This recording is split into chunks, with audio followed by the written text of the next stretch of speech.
The International Longshoremen's Association goes on strike, affecting most of the major ports. This is a 45,000 members. The group is called the International Longshoremen Association, or ILA. And this will soon have an impact on consumers and industries throughout the United States. It involves about 36 ports, just about all the major ports. Some estimates are that half of all goods are passing through our ports. We saw this in Technicolor when COVID caused the ships to stop or to come in empty. The union spokesman have made very inflammatory comments about shutting down the ports, making sure everyone suffers, getting not just used wages on their already high salaries, but blocking the inevitable automation. I believe much of this is driven by the belief that the incompetent Biden-Harris administration will not evoke the Taft-Hartley's powers to order them back to work before Election Day, since the Biden administration is afraid of losing union votes, although I think some of that's already gone. Notice it is legal to replace striking workers. I call on the management of the docks to replace the strikers as they are legally able to do. They cannot agree to block automation, that is for sure. There's already an important demographic note here. America already does not have enough truck drivers and other skilled and semi-skilled workers. The ports will eventually shut down if they're not able to fully automate. The remaining jobs will be safer and higher tech.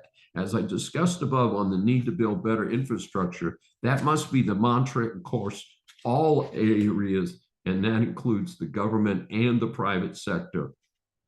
I note that an innocent truck driver was merely picking up a load of trash at the Port of Baltimore and was injured when his windshield was smashed by striking dock workers there. I call for the police in Baltimore to swiftly arrest those who were involved and make sure that they get jail time to stop this mob violence. As we were finalizing this report, there was a sudden tentative deal to delay the strike until January 15th. Much of the news media is promoting this as a big-time settlement. This really just kicks the can down the road, which is something that we're very familiar with when we hear from Washington and the politicians. This was clearly a gimme to the Biden-Harris administration by the ILA.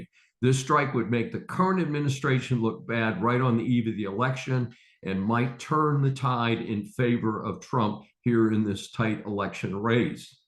Word is that this tentative agreement will increase hourly wages by a ridiculous 62% over the life of the 6-year contract.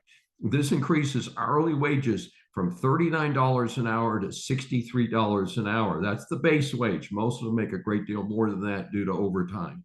So much for the Biden-Harris administration helping to control inflation. The big issue, automation, has not been dealt with. I suspect that this is a win-win for the union. They help Harris now hopefully get elected, but if she's not elected, this will be a major headache for Trump right as he resumes office. Note, January 15th and Inauguration Day, January 20th. Right, folks? So this is really a stage play designed to cause problems in the future, not a true deal. This is Dr. David D. Schein for Saving America. Tune in again.